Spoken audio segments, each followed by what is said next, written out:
Good morning, Your Honors. The matter before the court this morning is the case entitled Christina Walker versus Sean Newell et al., case number 24AP404. Representing the appellant, Christina Walker, is attorney Christopher McVeigh. Representing the appellee, Sean Newell, is attorney John Brady. Thanks very much, and good morning again. We'll hear from counsel for the appellant. First, of course, please introduce yourself, identify your client, and then proceed. Thank you, Your Honor. My name is Chris McVeigh. I represent Christina Walker, and good morning to you all. I'm here to ask the court to reverse the trial court's decision only as it relates to punitive damages and to order a new trial on the punitive damages issue that was raised below. Christine Walker was driving with her significant other, Brian Kerr, on April 20, 2017, when Sean Newell, in his own words, was driving erratically, and I passed when it wasn't clear to pass. As a result of Mr. Newell's erratic driving, Christine Walker suffered significant harm, and Brian Kerr died in this head-on collision. At trial, prior to trial, Mr. Newell filed a motion in limine to exclude certain convictions from 2005 and 2006, and Ms. Walker opposed those, and the trial judge ended up granting some of those motions in limine, but also disallowing them. And at the pre-trial decision, the judge allowed that the prior convictions in 2005 for grossly negligent driving, moving to elude, negligent operation in 2006 were going to be admissible. And then at trial, the same trial judge refused to allow me to question Mr. Newell on those prior convictions.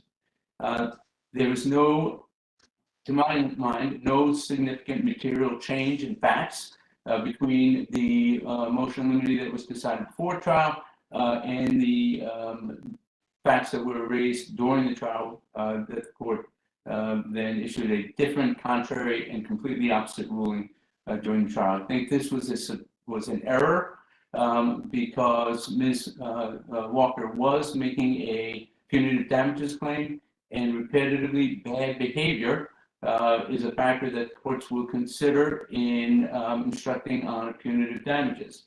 So Ms. Walker was denied the opportunity to present this evidence to the jury in considering the damages question on punitive damages.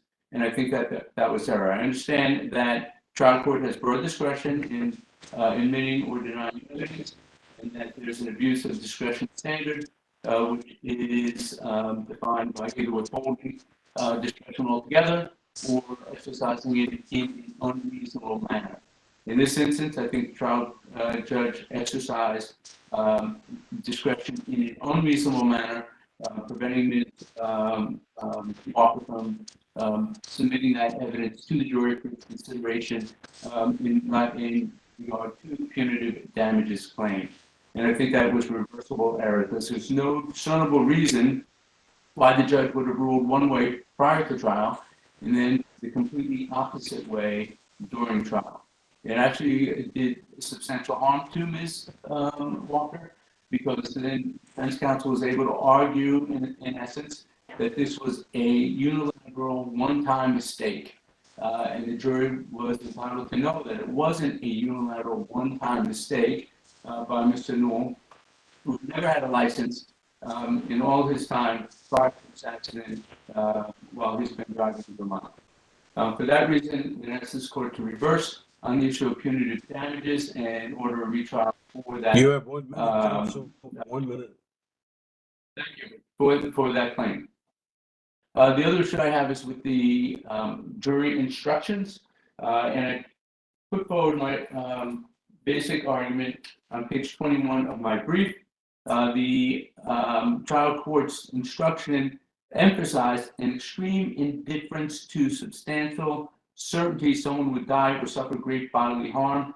I think that focus on the extreme indifference to the substantial certainty that someone would be severely injured or die overstates the standard that this court put forward in Flyfish, Vermont. I think my time is up. Thank you very much. All right, thank you very much. We'll hear from counsel for the appellee. Please introduce yourself, identify your client, and then proceed. Good morning. May it please the court. I'm John Brady. I represent Sean Newell, the appellee. We urge this court to affirm in full. In the event there's a remand, we request cross appeal and instruction regarding the death of Brian Kerr, and we oppose Walker's request that if there were a remand, that it be limited to punitive damages, because there's an overlap, we say, between the punitive damages claim and the compensatory damages claim. The first issue I want to discuss is Judge Barra's Rule 403 exclusion of the prior convictions. He openly, on the record, did a balancing test under Rule 403. He had wide discretion to either admit or exclude that evidence. The decisions from this court suggest that a court engaging in that type of analysis has wide latitude and will be reversed only. The appellant has a very heavy burden to show abuse of discretion, that the discretion was completely withheld, and has a very heavy burden to overturn on the basis of such a ruling. Judge Barra mentioned on the record the substantial risk of the jury misunderstanding the reason that such evidence, if offered, would be admitted. Clearly, under Rule 609, that same evidence was not available for being offered for impeachment purposes because it was too old and remote, and it also did not involve truth-telling in any way. So that's one of the ways a jury might have misunderstood this evidence if admitted, that they might have accepted it for the purpose of impeachment, or they might have just accepted it for the purpose of demonstrating that Newell was just a habitual criminal and that they should view him in a negative light and simply rule against him for that reason. And so Judge Barra, we think, made the right decision in excluding this evidence, and that the appellant in this case has not demonstrated to the contrary. The second issue is the Judge Barra jury instruction on punitive damages. I won't quote from his instruction to the jury or the Flyfish Vermont standard, but I will suggest to this court that his instruction matches precisely the Flyfish Vermont standard. And so there's clearly no error in what he instructed the jury regarding punitive damages, because Flyfish Vermont continues to be good law. At one point in the appellee's reply brief on page 8, the appellee urges this court to adopt a new standard for punitive damages under an Iowa decision, but then quotes that, somewhat in a puzzling way, quotes that Iowa decision, and that Iowa decision matches the Flyfish Vermont standard pretty well and just uses different language to get there. So it's unclear whether the appellant is urging a new standard, but in any event, clearly the appellant doesn't like the Flyfish Vermont standard, but that is precisely what Judge Barra charged this jury. The third issue is on the remand instruction. I requested multiple times before the jury asked the question, just before issuing a very large compensatory damages award, that the jury be instructed that there is no claim for wrongful death of Brian Kerr, and they are not to consider it nor award for it.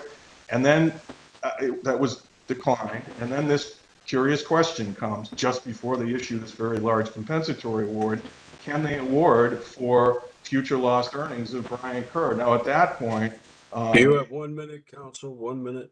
thank you, Your Honor. At that point, if not before, it was clear the jury didn't understand that they could not award and they could not consider for the death of Brian Kerr, and so that instruction should have been given. We say that to this court not to urge reversal on that point, but to make our argument that if there were a remand, instruction along those lines would be necessary to avoid a repeat of that. And finally, if there were a remand here, we urge this court to do so in full, because there would be clear overlap at any remand trial. If there were one, clearly plaintiff would be offering evidence at that retrial regarding damages. So there's overlap between the punitives claim and the compensatory claim. So if there were a retrial, it should be on all issues, not just punitive damages. Unless there are questions, I have no further remarks. Thank you very much. Your time has expired. Thank you. And how much time does the appellant have, please? Appellant has 7 seconds remaining. Counsel? And not much to do in 7 seconds, but have a good day. Okay. Thank you very much. Please call a conclusion of the hearing.